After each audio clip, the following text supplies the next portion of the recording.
Halo semua, perkenalkan nama saya Grace Tampunggulun.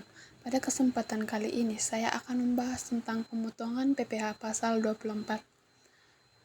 Definisi dari PPh pasal 24 adalah PPh pasal 24 merupakan ketentuan yang mengatur hak wajib pajak dalam negeri atau WPDN untuk mengkreditkan pajak yang dibayar atau terutang di luar negeri atas penghasilan dari luar negeri terhadap total pajak penghasilan terutang dalam 1 tahun pajak yang sama.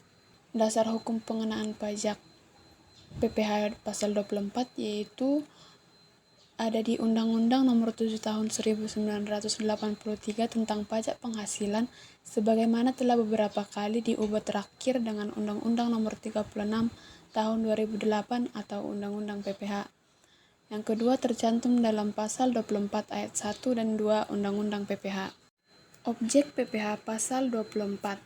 Objek pajak dari PPh Pasal 24 adalah penghasilan yang diperoleh di luar negeri oleh wajib pajak dalam negeri. Bentuk penghasilan di luar negeri yang dapat diterima oleh wajib pajak dalam negeri meliputi yang pertama yaitu penghasilan dari saham dan sekuritas lainnya serta keuntungan dari pengalihan saham dan sekuritas lainnya. Yang kedua, penghasilan berupa bunga, royalti, sewa sehubungan dengan penggunaan harta bergerak. Yang ketiga, penghasilan berupa sewa sehubungan dengan penggunaan harta tak bergerak. Yang keempat, penghasilan berupa imbalan. Yang kelima, penghasilan bentuk usaha tetap. Yang keenam, penghasilan dari penagihan sebagian atau seluruh hak pembangunan atau tanda turut serta dalam pembiayaan. Yang ketujuh, keuntungan karena penagihan harta tetap. Yang terakhir yaitu keuntungan karena pengalihan harta.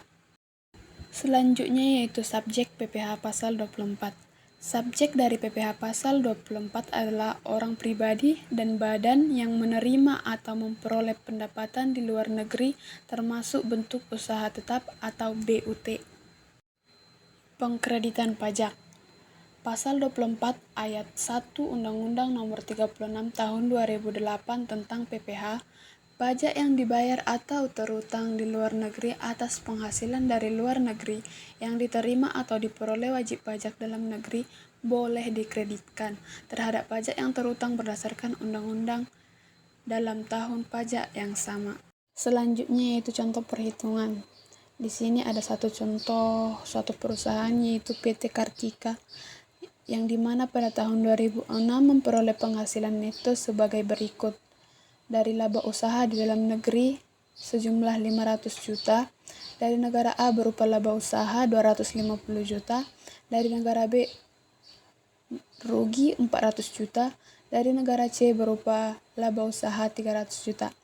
Penyelesaiannya, yang pertama yang harus kita lakukan yaitu menghitung total penghasilan kena pajak, yaitu penghasilan dari dalam negeri ditambah dari penghasilan negara A ditambah penghasilan dari negara C yaitu 500 juta ditambah 250 juta ditambah 300 juta, total penghasilan kena pajaknya yaitu 1.050 juta. Yang kedua yaitu menghitung total pajak terutang. Yang pertama 10% dikali 50 juta sama dengan 5 juta. 15% dikali 50 juta sama dengan 7.500.000. 30% dikali 950 juta sama dengan 285 juta. Maka total pajak terutang yaitu 297.500.000. Yang ketiga, menghitung maksimal pajak yang dapat dikreditkan. Dari negara A sama dengan 250 juta dibagi 1.050 juta dikali 297.500 sama dengan 70.833.332 rupiah.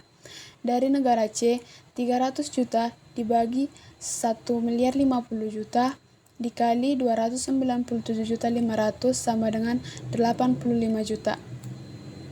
Yang keempat, menghitung pajak yang dipotong atau dibayar di luar negeri.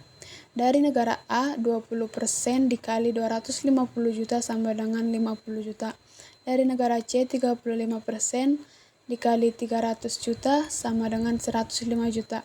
Dari perhitungan di atas, dapat disimpulkan bahwa PPh pasal 24 yang dapat dikreditkan di Indonesia adalah yang pertama, dari negara A sama dengan 50 juta, dari negara C sama dengan 85 juta.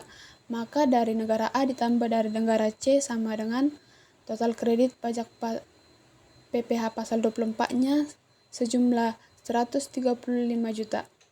Jadi kesimpulan dari materi pada kali ini yaitu PPh pasal 24 adalah ketentuan dalam pajak penghasilan di Indonesia yang bertujuan untuk mencegah adanya pajak berganda bagi wajib pajak yang memiliki penghasilan dari luar negeri. Inti dari PPh pasal 24 adalah memberikan kredit pajak luar negeri atau foreign tax credit terhadap pajak penghasilan yang telah dibayar di luar negeri, sehingga pajak yang dibayar di Indonesia bisa dikurangi sesuai jumlah pajak yang telah dibayar di negara asal penghasilan tersebut. Demikian materi yang dapat saya sampaikan. Jika ada kesalahan kata atau kesalahan materi, saya mohon maaf. Akhir kata saya ucapkan terima kasih.